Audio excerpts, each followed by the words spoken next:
Yaji Brennan, Sama Yabuano, and you know, Siabremo Cassiabo, can Cassamu, Yade Ababe Sumu,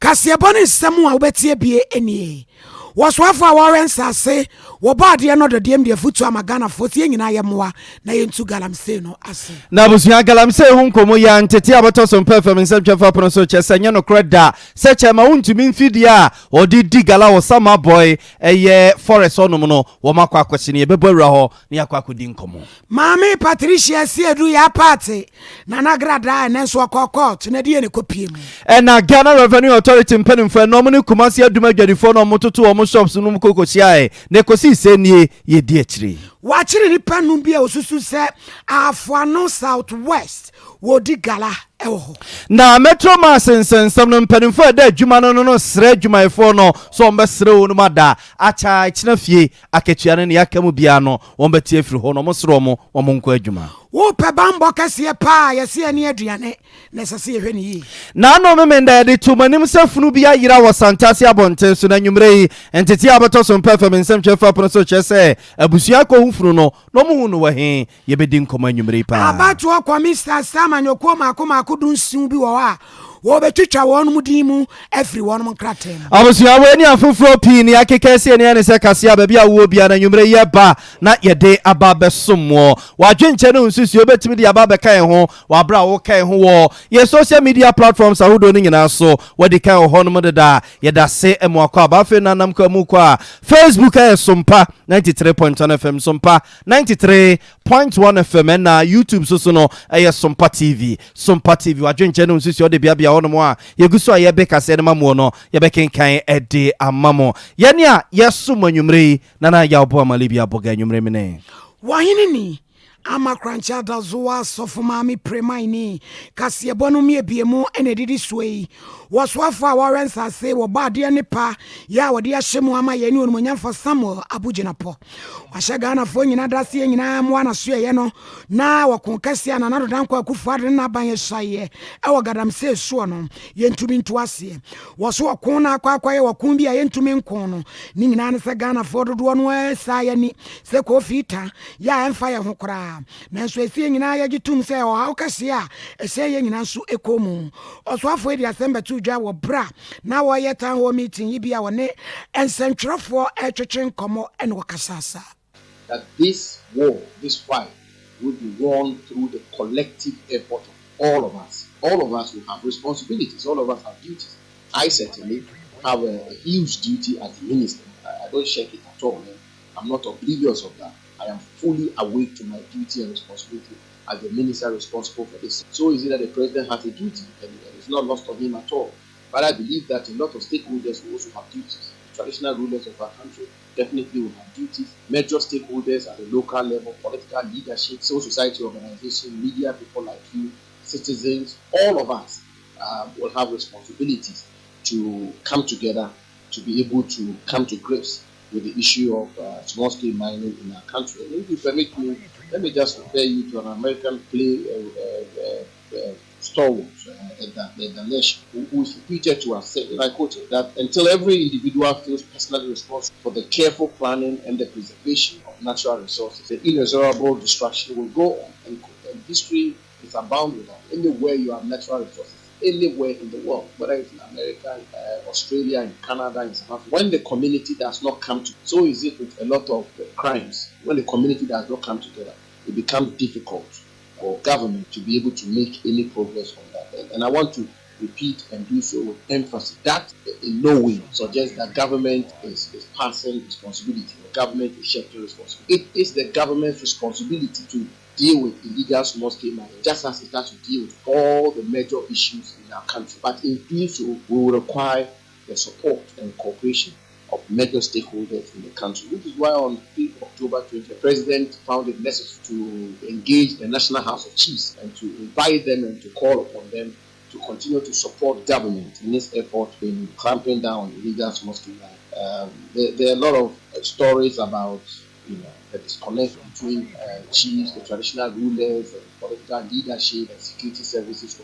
operators, which does not augur well for the efforts we are making. A lot of streamlining is being done. I mean, for example, at that meeting, a major issue was put on the table by the National House of Chiefs, which the President found it necessary to make consequential orders in order for us to resolve that particular issue. You have a situation where the law, the Constitution, vests all the minerals of our country in the President in their natural state to be held in trust for the Ghanaian, and the President is delegated the powers to manage the mineral resources of our country to his Minister for Lands and Natural Resources. So if you look at it in simple terms, the person who has the final say in terms of who gets a license or a concession is the Minister for Lands and Natural Resources. But here we are talking about the involvement of traditional rulers, and yet they don't seem to have any active, direct, central role to play in the processes leading to the grant of concessions. Wey eye for Samuel Abujina Paul Swafo Awarensa say wobade ne pa ya wode ahyemu amaye. Abusafo egusuo de mujina galamsey nkomo ya ho ene ne ekoso ewo yenkrase ne ya papa mamu nipa binum gala wo mudie ese yenso se yensa se yemfudie ese bibia wo mayimu mama ne tuase na wotwe atwam ena mampani na nando danko akufo do wochema pese be maboda ebe kumasi abonten so be hia yemfo ede ne DCCP so se na ni pidi abedia opeso otu galamsey ase no onpeso bibia betwintwa na nemu ntino wo sre na nanom so obesre worumada se we no kotojogu for sada nsem de suma wose ma pacho okuta nsem ntwe kosua wo se na nanom se yensa se we aman no emu fa dodo no akuta na nanom 80% na nanom na mo hweso 20% pe eno no mampani na nado danko akufo do hweso a obesre se na nanom mo no na sa ku we die entimi enwie peyo na busia okokase na mampani na nado danko akufo do weso wa galamsey hu no eno na didi mu a ema company bi efe ne sa konta mining ebe piepiem so do ani chesama boy ne mpotemu a eyeta no no miri forest wakwakwura ho no mu a yesi gala wo die nya asem ketwa se kwaye ne sa na ofisi mu didi mu baba mu wiwe mu a yesi se echa ma wuntumi dia na ena no pe de beto dwase yesi enfidi a wo mo de ye adwuma o forest no mu nyina no nipa bi se ya posifo se ya sojafo wo makosi ne nyina nso nwumre ne ye tete eche se bibia sansi yanko ne enua Bright Ajemfra ya oboya ma ne different potemo no munkodi nkomo Bright ma joy Jojo me yiri sempom ye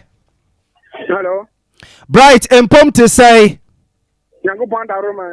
kedam bonda chen hoye ya da radio se boy nkomo ya tete sanya no krasa chama wuntumi ya se ne mfidie e wo sama boy eyeta no numeri forest wo abenga je medasi na me nche tipo me anyumre enya ni se akwenda manka yewura chama wuntumi na ne dia ekopie mu sama boy a tano numeri forest ho na oye ejuma na enche na kazakata bi fi ho no ma ema emegbu na wo samra boy enne anano mo wo no personality ate ejuma na chema wuntumi numeri forest wo de omma emma so na me no ka say enra na na mfemo mu se makoshe eniema ho no na ne mo kwashe no me no ka say enye chano numeri forest ni mu na enye akonta mine eniema na illegal mining microphone ma bi a omo garanse ne ma bi mo ye ewo tano na no na mo question na mmom se na mfremo mo se ene chema wuntumi ne niema na makoko so no eno ko ko bi won ma no bed ne excavators nda ko so no ma o mo ne pie niema tano no mi force no free inside aba bonte na ansan ko nta na ba so na bunu se omma omnyini ma ni enfeso gise kwan bi a ni conference won mo se no na ma bi mo se no gise akunta man se ni fa ha be kan wa se ma se na mo bi do no na mo ka se operation for so thing na illegal man mo ye tana bo ni environment I for so ni bi na so that when ba ya mo ti che jadi tuma ni mo se akunta man ni ma no mo che jadi tuma ni no kure ne mo illegal man mo do bi na omeka jadi ati na mo manya konta man ni ta ko ni be ma na Bright here for the coach jato sa mining company no mo niamam for the coach jato mu enye mining company illegal galamsey ni bia yenu anu ko police for na mo stop galamsey no mo bi na mo ko ransa o ma check na omo ekuteja elfu on ma ya no mo no ben kano so na no pe ben forest no ba do bia ton of me first, no one can come and say, you illegal man, more action. The nine and Pamazo, Chama Jimmy, I sent near my banner again, and I tell my own Jimmy, near my name, illegal man is to be a man. Na bright ena okon forest nim odwani kwatwa wisie ko hu se chama wuntumi nim fidie akontaman ne fo no mo ye adwuma and what's a fine because any low forest nim yin na ye hu se ye galamsey ko ai tita na boy kunim yin na se na ma ye bobo spire bisan se adwuma ya ya tentino ye wo ko hu se adwuma no maybe na omunye adwuma for now o ma stop for now but in crofo ho no ma it can say excavators any nema ho ntino amo ho ma amo ebo ho ban but here ya me be nema no wo no se ebi o mu excavators amo nema bi amo de adwuma no ene crofo mo bo ho ban but se bi excavators for ma adwuma de excavator AC for ma omo adwuma me no ka se no be na disi kwan so a the air training man to be a president, but they do be a mandate, not on that man's dear. Canon move for not free and my home about down, but for a Canadian, not for the area. I said, we make a play that do send me behind for come the Bia, would be a chair. The Cassie take you a clear bad thing and offering to corner first means that I say a destroy for. That would be the best years. Yammy, Mama, and grab a back up into Philly any year. Make a idea, first maybe Omegi. na je se forest na se cry eno hia enye yesese ohun yes and yes and na say no be don mu aduma no ka ka dey bia kan kai e bia me fa ke dia station on any example that is just station on ma ko ni na je ye dimi na I think mu ba ko ho ye dimi na tan mu fresh ni fini and illegal money is of course so dimi na be ma what I think the more on ma mo but say bia services ni e ma de service any bright yeda se bibia ni susu ebesa ba wonchen wa yeda se pa na wadaje enwumre abusia we ye kotie besa for a professional konkonsani a ye kone nche wato e mantem mo boy amane bright agimfra ene ye kone nche a wacheche ye nsemu no na nyina ye ntete ye beto ya pono so no pa no ebesi awia ne se chama wuntimi mfidie nyina wo mo ase no e wo sama boy abonten so ena o che se enye no kre ene ma no mo kose no e ye galamsey fo bia no mo ye adwuma ben forest no eno makosho mu mfidie nemum enya akonta mine na eye chema wuntumi ne mfidie eno mokokoshe na busua asemi ye de sim fensi ne tutu akwakochiri tutu kochiri chiri ye besa akoso ni akwakode hu nkomo ye to aso akwa afuano south entity efiri oba se wachiri nu panum bi osusu se wokokodi galaibi na panipa ya wodi domani mu na wokodi sa adwumasun ye won mankasa DC ene wabo adwuma pon monyamfo Joseph Frimpong Bonsu na mekwa homa na so na me Ebeneza usuansa akodi hu nkomo ye de betun bi enya Ebeneza ene be bon nkomo e de afade ye koso afuano south west ya ene DC ya boama ya chiri enipenu hello Ebeneza oyinini majwe mejo subini aba na dwumade no san ne kosi yankasa ne nipenu a won mache won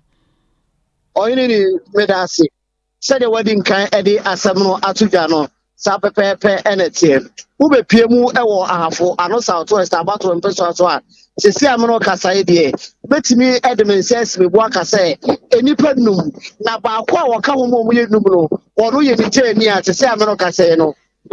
operation galamsey fofo a wo be ka DC ho so e wo hase a wo ede sa dwumade success no wo matimi achi sa amrante a sisi amno kasa no wo di wo maba be pie mu e wo mankanso police for akukum na oyini ni se de na no adwumade ne titie no ye toa so e ko sa pepe pa tese ensuo so ani enam a tese ye bo ase de be ya omafo binum a wo mu wo sa potaba wo muti nsuo ne so a wo mu etu fom agudie nanso so wo mu de o mayo madwe se wo mu o mabo ye future duku a o mu pese ensuo na ni bete no eno ada ye ne operation e ko awie ye na no wo mo sa kotena nsuo no so a sesi ameno kasa no wo matimi esese nsuo ni biem eno ka ho bi ma policefoɔ ɛna afa nso so no operation ya yekoye asojafo mu ka ho no ene ye sa kofa kire ye prapra na no ene timi kɔto mrantie miensa ye kire wo mu ene kuro ba ko so efe ni dijan so no sesi ameno kasa ye kɔchi nipa mienu wo a ni jeni so ɛho ene timi kɔchi na sesi ameno kasa no apolicefoɔ a wo mu wo mankan so wo matimi atake wo mu statement sesi ameno kasa no wo mu da policefoɔ kukuma wo mu wa ha sesi e eti ohiri ni sesi ameno kasa de this year by catch penny o wa say wo mu nyafo ofrofo Joseph Bonsu wono so etimi de ensempo kakra bi etu dwa bo bi entie koya ofa so wo chechire mu kire Sompa kase bo na nyame ncha de so etimi nya nipa num a nukuri de o kan okra mabufu kakra so free nije a onye Ghana ni onmo mbese yensuo na wagya hɔ akɔ to mo yenya omno de behwe se de omekɔ court na court so de o masem na de obi di for de o se mra ne di omo bensu especially omo monsu mu yadwan se omo hwɛ de omo nua no se drup police station was omo afi na omo pachew ti omo nyom fanya adesua de na omo nyina omo nyai ma ahotomra no bia so asonyo no Ebenezer yo wey ye nua be ma Ebenezer ene ekokotie no I was for you so now. I feel no beka en ho ye ka say Sompa 93.1 FM. Sompa 93.1 FM enyumre no nsia ka se na nsa no bia wo bia no yegusu e de ma style bia no wadwenkyere no nso se fa beka en ho wabra o ka en ho wo social media platforms ahudo no nyina so oko Facebook wa Sompa 93.1 FM Sompa 93.1 FM wadwenkyere no nso se o de bia ho no mo a nsem ye boboso ya ye beka nka dia ma oko YouTube wa Sompa TV o subscribe no one like it now do agent no nsusu no man toto no yeguso a ye be kase no mamu no ye be kenkan e de amamu ye ka mo se ye kase every Sompa 93.1 FM so no ye be sa bumfum patwa pesa dada no mayi akia akofa Sompa 98.9 FM so e osunya ene ne nkwado ye nto aso na ye mfam nkwa ma no so nkodi nkomo ye ne kwa mredu e kwa kodi nkomo ebusunya ye munimsam na wotwi kumasi adwadifo omo mo wadum e chese Ghana Revenue Authority mpenimfo agudi a omo eni omudie no mani nye ho kutuma me short agudi a so ma hwe no ma nkasa ho a wa hwe a GR mpenimfo betwa kontromo akofo matiko be ro monum si asurudu a so wo ma nkasa ho pe na nkwan ya benkwan be kwa akotara munum na omushi Ashanti Regional Minister ene GR mpenimfo a omo won kran ne kusi seni kwamredu majo Libya Madu so anwumre boy nkomo na sanhyiamu we ukobie Ashanti Regional Minister Ghana Revenue Authority mpenimfo wa Ghana nyina eba meeting yasibi ekosi sei Libya mame na wase edibe anwumre kasi boy so na said ye wedi kan edi atudwa no ene Regional Minister Yura Simon Osemensa one mpenimfo ehyiae na nchiamu die no said ya ekoba ye ne se GRF mpenimfo a omobaye no Yura edikan ne wo mu hyiae ene nchiamu no ekoye ekuakuo ahodo de ho ene ono mu hyiae ye tosu amienu eye won soso a guta ono soso ono mu ehyiae ebreko na so wosan ne tag fo soso ehyiae na ne kurakura mu no ebra ye nya kwan ene tag fo no ehyiae no eno mu ene wode tudwase bukasa mafo de tudwase dwumedia na asma akoso ewo asantemantemu edwadifo entemu no ehia pa se wo soso ede wo ho eforebu na ahokyira abamu no so GR fo so etumi yifiri ho ma wo na numu ene wo de tudwase sabe de nhyiemu mu no Regional Minister ama wo kwan se wona woka won kuo no ho ne de fudi nne kuroi de wo betumi abie wo mapono ni wo shops ahodo aye adwuma esan say tag for no a omo enu eye traders advocacy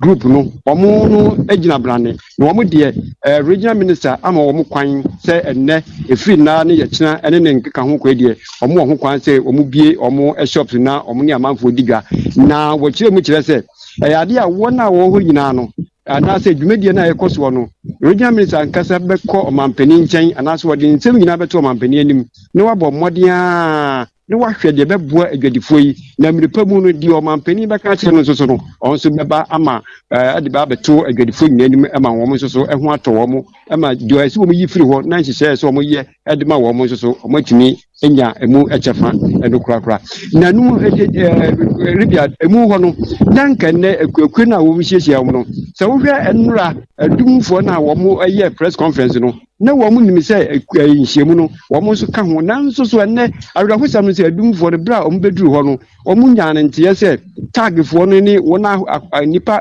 kua hodo a wo mo ka ho ebedi nhyiemu no anyo ma bodu kura e mo ankasa wo mo yi wo mo firi nhyiemu no mu na wo mo no babbo ensantwerefo amane se womu nhyiemu no de ene womu pese womu ne saa kuakuo ebeka bom ne regional minister ehia mposi womu ye ne kuakuo kura no a enya de a womu be pere so se ne womu ne regional minister behia bra saa ekuo ahodo no so egiregira bra ne ne nti no nyame ya adoma ekina womu nso so ne regional minister ebehia ema womu asema se womu etie free regional minister no anase womu nso so ewo de ka kire regional minister no womu nso so enya emu chefa na womu ne edi nkomo nti womu de enura nanke ye hwe ade mu se womu a womu ye press conference no mu hu entraha no agi asantemantam ha nyina no nanka womu no ebe kwehia regional minister womu de ne ene womu yi na kwakora womu ntiwe ne regional minister enhia na anumu no na tag for no traders advocacy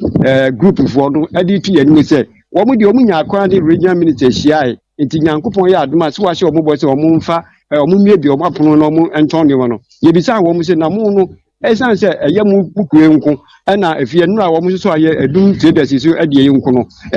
mu nkofa o haubia emfa ma no mu tirem se wo mu de wo mu gina brade no mu wakua nipa makoma be ya henum ewo asantemantam ho a wo mu so edi dwa nti wo mu de se regional minister mo mu kwan na se wo mu nkodi wo dwade a wo mu de wo mu ko turudu kopim se regional minister ono ankose be frɛ wo mu na dia eso se wo ye e de fa ho wo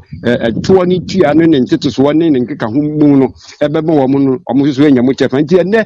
dwumadi e course wore de ne kama ye se anura adumfo na wo mo ye wo press conference na entrehan ba de omo enya kwan ene regional minister enhia na tagfo a wo mo ne regional minister hia ye no wo mo echefa wo mo de etu isentrefu animu ne kasamafo a no odimu akotene eye owura asabre praman Paul a yatabo ni mrani oduefo asabre ono eni kasabafo de ma traders advocacy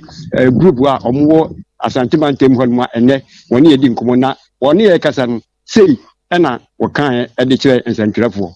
ene regional minister e be hia ne nyina fa ye problem aba ye GRFo ene niema bi e ka ho ene ne be hia kwasam ye ne be hia ye no o ma ya assurance se eniema e buru no so de o de be kɔ aban mu mpanifo anim president ho o ma hwa ya amaye enye ne enye kina ye nim ebre no de ne so assurance ne se president asobeti na de so mo ye no ma ya amaye yara tin e fa ye shops a ya tutumo no ho ma ye assurance ne se o mbehwe ama ya bie ne ya adwuma no nti yenkɔ ya adwuma na GRFo na abetena ho a akɔfa o hawa nyina aba no yasa we do nyina back to omo offices nti yenko ye adwuma ye tag ye ka kire members ne se esi bi de wonuma na to bia eben nyina nkra ne montete nkra ne ebra ba mpanifo anim na omama ye tumi se yenko ye adwuma na GRFo no be sa ka omo office na kire ne ya hwe issue no ye ka kire members nyina ne se omo san kwa adwuma obi anko bie but nyame ya adoma echina by 12 ye be official statement ne official press conference na motivi but for now ye ka kire tag members nyina ne say obi anko ye adwu ye tag for the ye the petition every regional minister ye petition president na a true regional minister na on invite ye based on ye petition the brain no nti ye ba no other organizations be kan ho na omomo akwanya bi but no omo ye say no omo so person ne be hia nti ye de based on petition the brain no ya o invite ye no ene ye ne be hia ya ye omo ma ka mba ye de si ye de omo no regional minister ntemas regional minister ma ye te se oni Jerry ahia oni Guta ahia ana oni ensu ahia nti bi so bebe kina de but omo beba no ye nim regional minister appointment a wa make and one nim se kina me ni group we ne ahia na group we ne ahia for now de ye de no we ahia twato ene ye Our frontier meeting a course so Asante Regional Minister Yera Simon on Semensa and a Ghana Revenue Authority in Penifo and a Kumase a Dumedjadifo meeting no and a Kwame Redu would dear Chira Waboya Maniano. And Yamame Evangelist Dr. Patricia Esiadria Nanagrada Ukopium Kokodia, your friend ya party, walk or court. enkran obra na circuit court no akwa setena prosecute boni ni sra court no sese kase be ma grada abedia nyade ebetimi abo asansa fe no gusuada adansefo a wobu wonom fa so no yeje wonom so adwenkyere setiefo be kai October bosomini da ne tosudu ne de maami agrada akogina court wo bro koye one night bi ne kowi ase nipa bi se why on bukata so abama wo msika ma ho ne so mo nsa nkwa akokanti ye kire no de ne kwato mu nansa tinaja nke nipa nyina ehwa kwan sanke bia ene ye bema ne bail wotemboafo anu ote adwam his ana Bright Samuel Aqua and was a mammy. And when in prenu be him son and maybe what is gagare. A boon crofo fasoa. Tis what raconia tintino money bedia. Yadia babua. Yen san fanning quatrimwe. Ned Juada. Yen san fanny major domonim. Nisanti as you are grada yo bucata biada. And gran prosia try cassian co. Naquatra on sem any agrada. Was a tadia you. Yan yes, I know koda ya on the wetimi makeup say. I can no pancake atun and ye chili ya wa no de PSS ye men ye Israel for ya tade egu ye kwon we de bompa ye prayer show e bi se ni komu na ahwe ni wa bo no kokoso asha wigi se cheku na cha se ni wo so de anwum aya wo tontom ye ho ano na no de ni what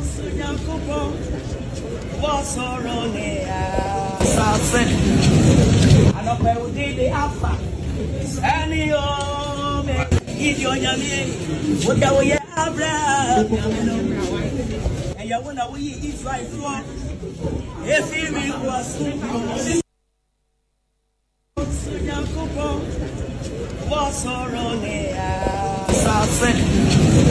I don't know what they offer. Any if you're what we have,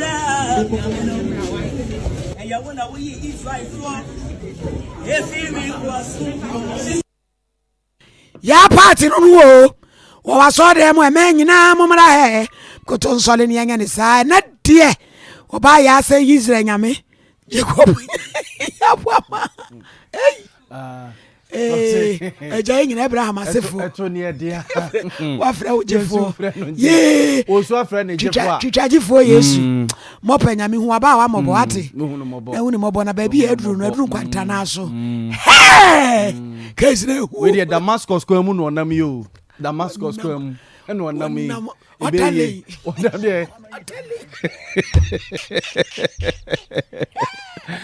I was for every of Mammy Agrada and semi so and not young condom no for cacray. Nebusia, Mamonitia, say Busumi dear Kutoba. Yes, you want more bodero, your far breast cancer home. Send ye, yamwa union mano. Ye guess ma, ooh, ye no ma, oh, hene. Nyame bo mu serious ube massage me na mende ya na fam to me ma hungu kwa pate me ma hungu we dia he ya set me ma hungu pate me ku kwa me bo umi hanu me bo ma modi ade ne so nkunim breast cancer metiasi me ma ni nkuma no o me ma ni nkuma no se mi so ma fe keke ene betu yade na se ebe mi afe pa ase ade ni die ne monyam na abusia ene akwakwe no brad day mamani tua se bosumi October ne die ne ngina ye de bodero ne du ne da etoso du miensa no a empenifo ye ne se ni kwan so oba bia bo brezia ne yesi brezia no mbobo ne sa no se da die bi wo mu a se ne yesi mia no fo no etimi koto yade de brema no nti ene de ye ne se nkobi anyingu so na nso me ya so den unu omudi nkoman na menufu no guso sa me na masa me ho woso ena menufu no guso sa ebia na mato be ma bi suntudia ano no titetitem sa mo na mo hwe ya ye hwe ne ye se haye o de Gibrezia no nebesin ko baby na Dr. Ismail Chei a consultant surgeon or confidential ban ya sabia here di nkomo say ene no brad day ene breast cancer ye ka ho asemi emai musi yemu awunum esunufo wo ma wunsom ene mpeso akwa akofia no mpukura ena doctor etuma no fo say ema no munyai na yade wedi enipo obetimi aboa ye mema no yesusu yetu ye ho ahye sa no na mama ye kwan ni ye fi ni ye mia sa ebasa yade no yɛbɛhu baabi ɛhyɛ na doctor de adesrɛ so to mɛma n'anim sɛ nofoɔ no sɛ yɛfi ano no saa no a ɛme yɛni nkɔ feelings ne nko ho na mmom fi nyinaa no na ado nsa ne nam ho umia bonkum kakra na umia nifa kakra na umia mfinkifi kakra na wahwɛ sɛ bi adeɛ bi da mu a na watu no fo na mtempara wakɔ ayɛ asabea Dr. Ismail Chain nkɔmɔ a wɔne yɛn ɛbɔ kakra na abusuafoɔ brɛ TV so yee nyame bɔ ma papa yɛ deɛ deɛ ɛkɔhyɛ baabi no ɔmo deɛ yɛ gu ɔmo busu yi akɔsɛ mo ne ayi no beans ne stew no Bosumi October wiase afana nyinaa yɛ bosumi a yɛyɛ ti ɔsɛ bɛ twi nipa nyinaa titiri ɛma adwene akɔ kokoro yare a yɛfɛ no breast cancer ɛtɔ ɛma ɛnufum October ni mu ano yɛhyɛ dɛ yi da baako ɛde ɛti hɔ sɛ yɛbɛbɔ nufo no ho ɛho yɛbɛka ho asɛm bebree ɛyɛ ɛnɛ da yɛfɛ no no brade no bra no a yɛfɛ no BRA no ka mentra fɛ paa yɛ breast reconstruction awareness day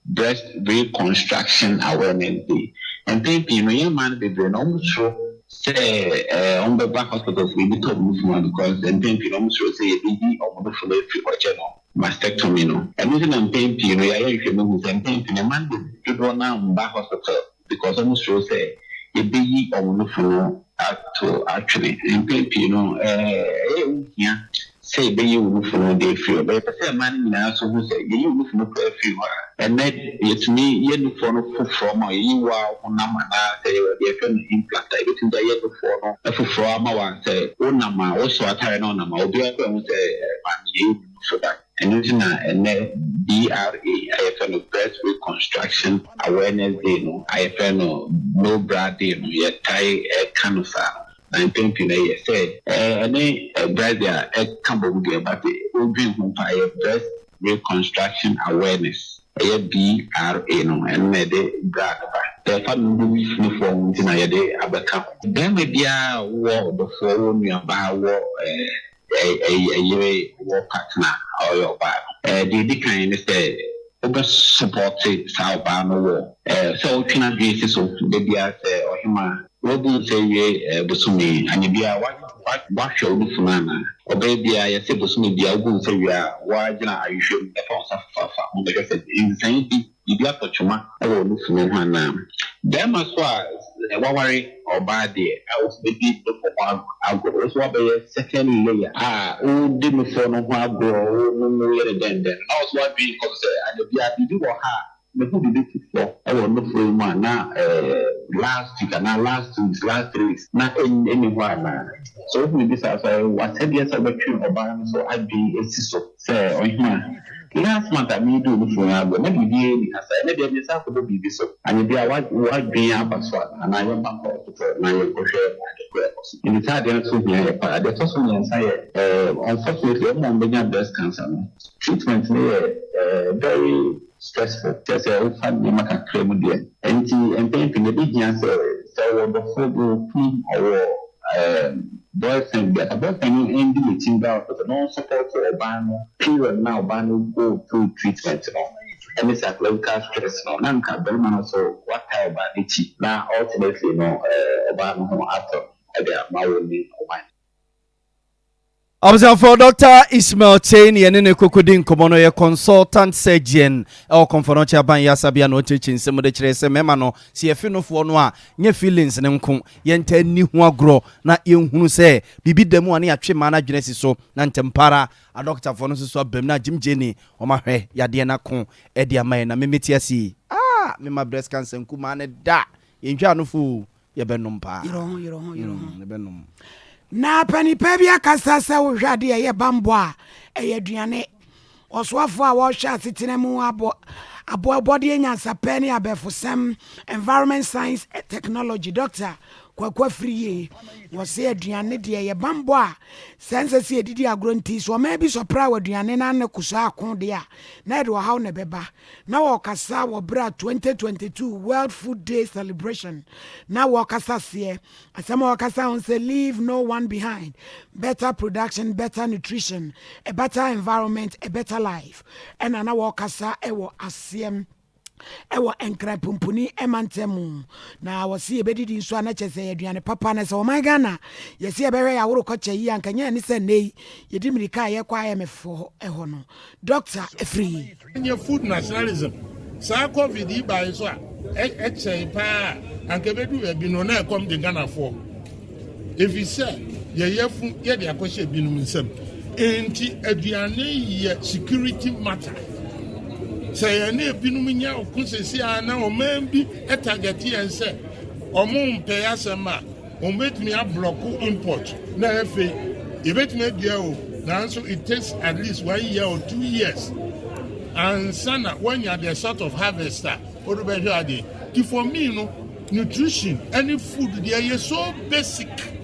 in fact it's the number 1 security I be sustain here. Apart from Dr. Mimun said, you are what you eat. Protein, carbohydrate, vitamins, I know so. And once I'm yare, no, near the Bebo on Hobino. And no, dear, General Biatin can as a perspective, mammy, whom war, sir, and I a woman. And when I have it. Another aspect is a many economists. Now, so import substitution, I no live serving. Sir, food exhibition on my own house is here, crash in crying, sir. You bet me the near when you be city edifia manoninos and a bansa $1 ye can ye import $1 answer food nkwa what be say a moon kwa send yakra wheat nkwa send yakra any other products ye di sika edekra anka ye more important substitute to me challenge your scientists no say and I me challenge one say Omonko yon want to say the grassy Tyson. Astronomy now ye far off subject to be to the every American. No Omonka say astronomy and now say Way Dr. Efriye, we Director General Adima Center for Scientific and Industrial Research, Professor Pinok Pobosu, and so church the entire watcher fancy a bit to me a didia. Na ye didi ye near to me swan ye, and only a dear bit to me a bois. Now Fayena will be answered with chile or break comdeno. We are encouraging you as ministers and say, you start to enjoy Ghana foods. Foods are idea. A friend indigenous foods, what we have grown here. We started this idea, no. Taste, taste for our own food, sir. It will be so sufficient for us to consume our own. I don't need just some yes, sir, program your name. Nenyanko ye nimono, nenom yasa unveiling 4 new products. Baku ye soya they are convenient products. And we are also looking at our own millets. Any ye kose product baku free millet, any maize. Necessary when we are convenient. What top of the Nicosifia and once who use and opebia dia yokose. No when ya kose added to your porridge. Some new products here, they have a range of products. It expands on CSIR. Unim the dada. We a professor Pinok Pobosu na one me call you media sibin so one much woman is so Sompa. Na ye the fertilizer and chemicals and it sprays. It's here now udiko mo jaw yare wa ko ni pejun so eduane no so kwan e fa so processing no so eno so etimi eja ohaw ma ni pedia na ye behwa eduane no do na so ye kra enti ye dua ni yan di wa ha se ya eno beti ohaw na e ma e ba ye economy in terms of foreign exchange currency. So the minister kai me ne ya dwen say ye didie yan kasa ye bia e beboa en e beboa en so ama yatete yarewa bebre ha ni bia because e bia woni me ya dwen me nim wo ejide but wo hwe yetete na tam na ye nyina na yare bebre wo te say prostate cancer ne hwan na yente but they say na kwesa akwai rampant it is an kai timi akoyinchi ye di nie yan kasa ye dua wa ha say mu said ye kwa na ke fa so e process ye nua no hala e beboa okay enum no so no we no so eye haban nko so chemical bi enim they said ye kwa free am no ne ba etinu so ye num we nu a e beboa ama e ni padua na gina asisi no so dan say ye be use orthodox medications. World Food Day wabra no wa shan fan kran adehie ko bie one more sembi enono. Abusuayan fam nko Metro Mass Transit so atena ye yenra ena adwumayefo wo Metro Mass Transit ne friend se kofo bus yo meke kan mo kakra omudu omunkuku no mo kaka nyina gu from so mo kotena fie akodi wo mo yerenom aduane ade omo se penimpa wada Metro Mass Transit adwuma na no no su ene ne ban ene kwani odi adwumayefo ne faso ne ntweye mu obia adwuma mu ho ntomo pene no obia mampeni na na rudan kwa kufa do baby bi okofa na de bae no wonsa metabri na de nkono wura na nyade a obeboa adwumayeko no mo kire se mampeni da John ajekum de wokufo abrada pa ba santia pagya hene de se konkron se man se boy ne penso ono de Metro Mass Transit ba ya na eye adwuma esomo mayiye pa na nya ketwa infie duanu achi bra ho ne behwa de bases ni nyina na adwonkolaisia segu wono mo a empanifo ada adwuma na no da bia bas ni tu ebe sales nenso wayere ka no wayere kro mbesesa no eno so akwa ebu achi bidin a adwumayefo no se ne mo kasei wo munkuku no mo nkaka eda so agu fom a wo mo hwe ne mo se mampeni na dodanko akufo do panimpa oda adwuma na no obeyi na die na anwumre wo panimpa wona hwe ne amansa di nkomo ema Metro Mass Transit adwuma no esre adwumayefo no se de asia bia omunya manenka no mo nkoye adwuma no so mo bo so market ya ne allowance binom a akeka kamni ade no enne nkusi kina o metu afiri ho no mo no bia enkonkoye adwuma Yimya no consensus of my reason apart from the fact say anamono metu no enam la kwani na ni sent ni ebetu mfo say anytime bia na almost a consensus no mo nsu adwuma ne mra ne nhyehyɛ mu no mo fa tu anamo but that aside as responsible management and sensitive management yeah nhyehyɛ ya would be a bit me na consensus no my reason no ahwe kwampa ya de be fa so I mean you no pray ne say and you will have on because Metro Mass and penny for at the arrest, salary arrest, 5 years into a full salary and no correct. You know, say arrest of salary only just 2 months. 2 months, no crowd, my phone and 2 months. A binum anya August here, but the projection is that by Friday you will be August square room. It's a copy Friday, Nanka may Nibia and August Akatia. Now I'm to say a cow my am swimming back. But what you say? In say Metro was at my 100% IGF. And they will share industry no more. Your ratio don't care 6:1. And Cabro Sukra and Bass back to do a Philippa.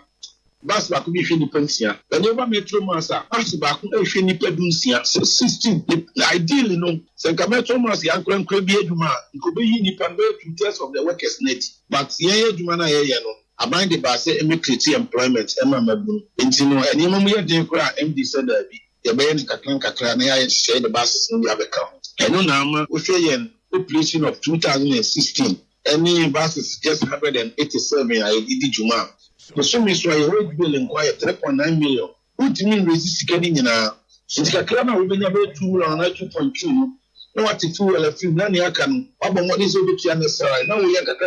yeah, the permanent solution to the problem. And the permanent solution in this year being a passes need be printed. MD by a share even 187 buses are the edge Maya, 144 buses are or Nunya Kunya be MD and what they buy out the other support to compare.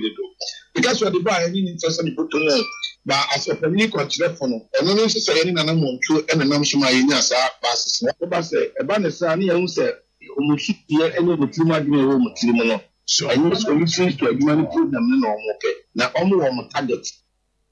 I was for way a pen in Paul Henyaman said in Kumama Metro Mass Transit, Jumana, a friend, a second for bus, George Asante, and Yetenin Cano. About to a commissar and Walker say, man, you come, couldn't soon be our woman. Any woman near my one in Kratem, or Wobe Chawodim 13 time. Sansa Uqua Mensini Amantamwa. Woman nipa a year office be our what? No one is woman say Troca. Now, Casam we and a professor Jampo, ya watch radio, my gun is your pocket. Say shape yada komisana de bebano e saying na yakabo munia boa sansa kabi mami kabi e yade ane boden papa na abato atena ye wanka asam ne kwa ogina political party act 2000 at 574 and wagina soa amanyoko ya mi bebodin wo be yi omudin na dade afrin kratem wo se wa choro nkrata de akoma so wo munyi nsam wano mekere ba bi wo mo office wo so wo ma amade a amanyoko bi ti se Democratic People's Party wo beko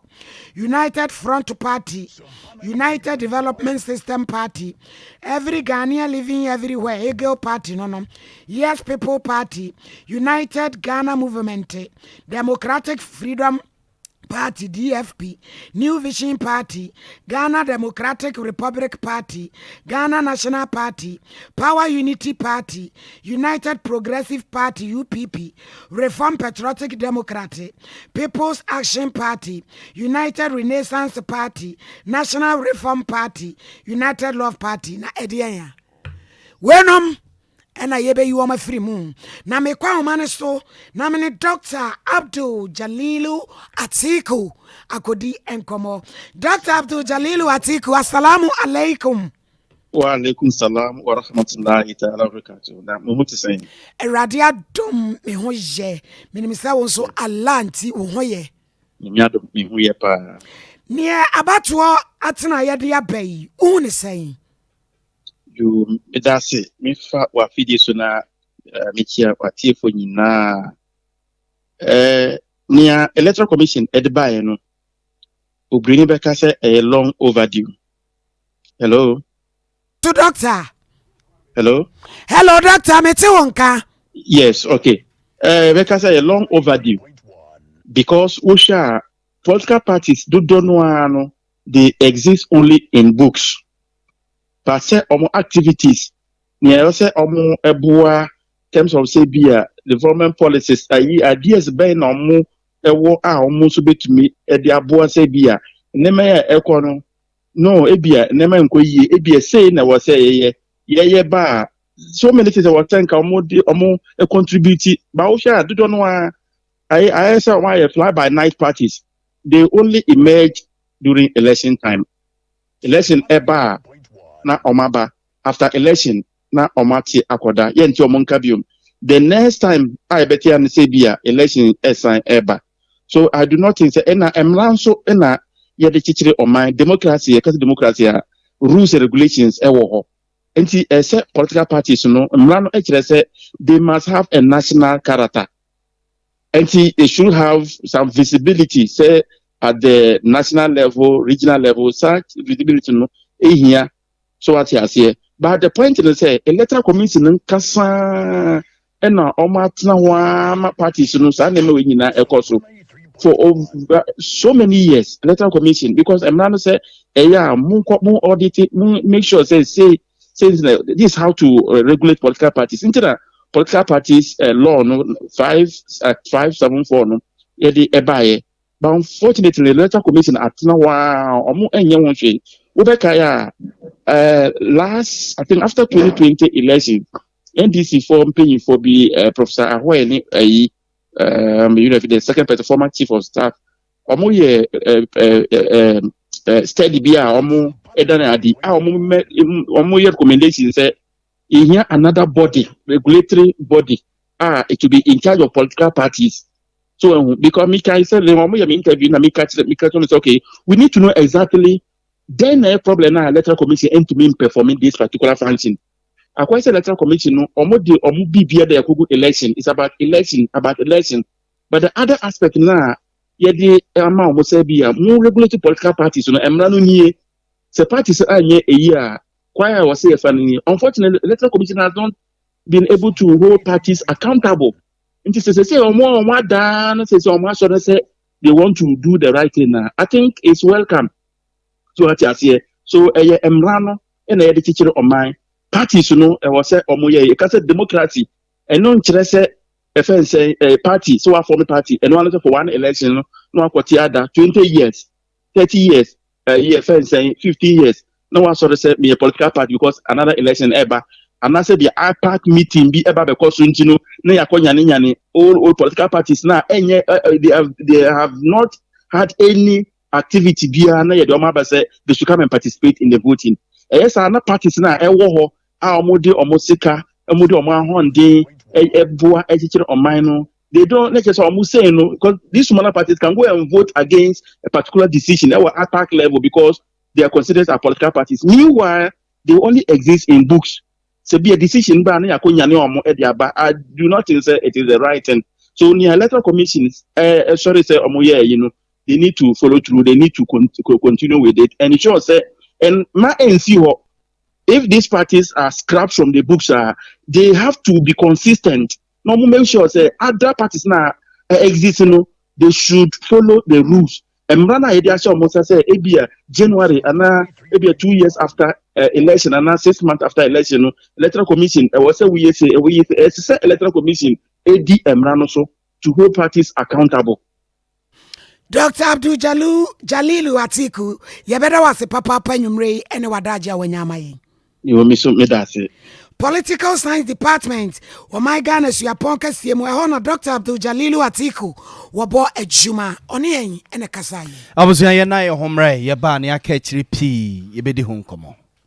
Ye ofakwaku medase. One family clinic ho me call ya mama hu say. Ani da so homo bibia wo yare bia. E bia na wonya nhia wo gefo. Ene wiase nyina hu adwuma papa. One family clinic eye. Eba no honam yawo. Die yesisie. Wo to ase. Wo na ye sifam. Say ya wo ya. E wo wo sempane. E hyehyew. Wo tia fam a na ye tofo. Na ye titiriti. Stroke na chi oni paduane fa. Yawo e ya ma osisi achia. Wo chi na ya wo ya. Wo kon wo nyini mro so. Enso nante ya ye den. Ade se okuta poma. Na wonim say yade akwankro etimi de yawo ba ye nipaduam. Bi wo nso a. Na ba bia yawo no wo no. Enya ho kra na yade no wo. Enti hyene nso. Say yawo ne ba. E ma otrimu nkoto adro no ma ne nginsem ansa. Firi say wonnim yade kra e de sa yawo yaba. Ni nyina na one family clinic wo hunim de. Ya wo mbehwehwe hunu ba bia yawo ne firi. Say ye ntinimu honam mu. Ana wo nkasa yi mu. Wo de abibidro nimde. Ene yaresa kwan ahodo opi na eboa. Na yade bia aka de. Eye kokokra. Omo ye lab, scan, massage, any home care. See eba ofi abehwew. Wo ye bema, wo mema sam ye bonus. Sanso na oba, wo masam eye bonus. Omo ye adwuma juada kopem memne da. Anopa no watwe kopem nonu. Hwehwe omo kira kwan wo Kumasi Patase. Omo ben Brother Man Sport. Wo Estate Junction ne so ha. Afei omo asimfosu. Hwefo praso. Aguna so adru. Ena mankesim. Frɛ 0546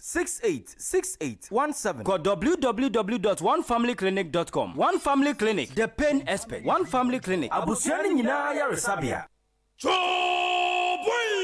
Kana mai yamayi kosenie so ye dwede ne wo ye cheche ne wo ye doctor wo ye nurse eto a wutua no ekohe eto ne ye de anwuma esefata na enu nti ena hia me na ye obo amali bia boga e wo Sompa 93.1 FM e wo me man ti dwumadie so me menda bia no nsia mpa mu kosi no nkno na ye ni Ghana ho nkomo say ye MPP NDC CPP PNC ye hia na ye nsi Ghana ho nkonya e ye Sompa 93.1 FM me man ti e ye wo man ena ye mesoso me man ena ye ono soso no man yen som na yen pia amagana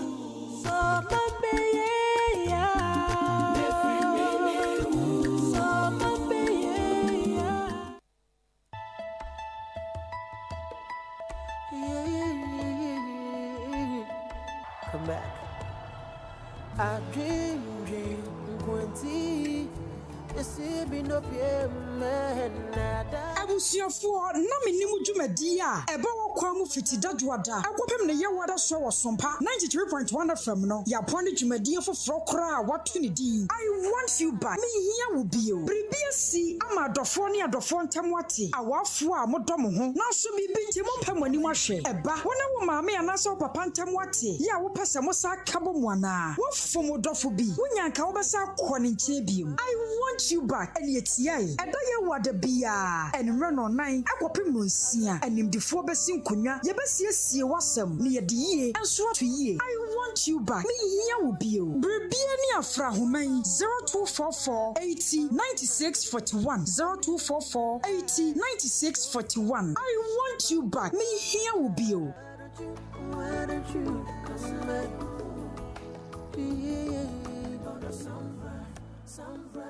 Sompa 93.1. This is 93.1 FM.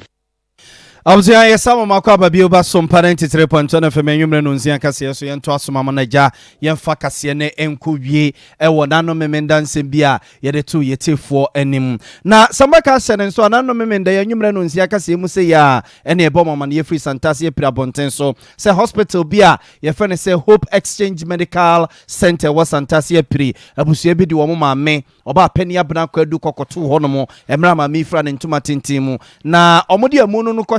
womomo kire wo homuo no yese ne baba wone ne tie aja wone maame no a na tie ayi bibia e wo santase pri hono na ja maame ifra ne ntuma tintin mu ntode ne maame ekokoshe fridge mu e wo Hope Exchange Medical Center hono na ode ne kokoshe fridge mu sa no se de asem ne baaye se de asem ne siye ena ni nua no mema bi no kosi na chi ekoyi funu no editwa mu besen ko jamase ne insuta ko se fridge mu it was na non de opai me ma me funa yireo me ma me funa yireo ko yi aposifo nyina so kire ma wo mo beba mu ne ade a enti fifi mu ene nhwehwemu ene nkomo a wo mo didie no a na kopie sese ono akasa ne botire mu nam ni nia bema ene fa kire a okoyi funu de ko se jamase abonten so fridge mu a se ene mo kase aposifo no mu nyina ba mu a efuru na yira free santase Hope Exchange Medical Center hono no entiti echese busuafo na kwako hu ya entiti ekura chese odonfo ya domo a echini fie omodi abirewati abetompam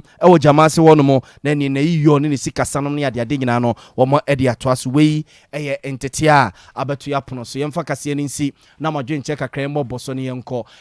Ivan sene no boase tutuka odibi bae keke kasoa ososo odibi ebaye na oyibo boate na ebehi ososo ba enyumre DJ Opai di Mo so ami abonte so na obutu ososo by Misco Spelele obai Juliet Sewa ososo obai Hill Salasi Patriotic Voices go so na obutu ososo obai enyumre Nana Ekiamwa Boate Ablekuma Central ososo obai bi enyumre na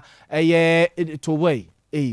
obin fortune ane Josephine Lexus and Cancer ebutu London ono so oba enyumre teacher constitution wi amwase ono so edibi ebae Stephen Kwaku Boateng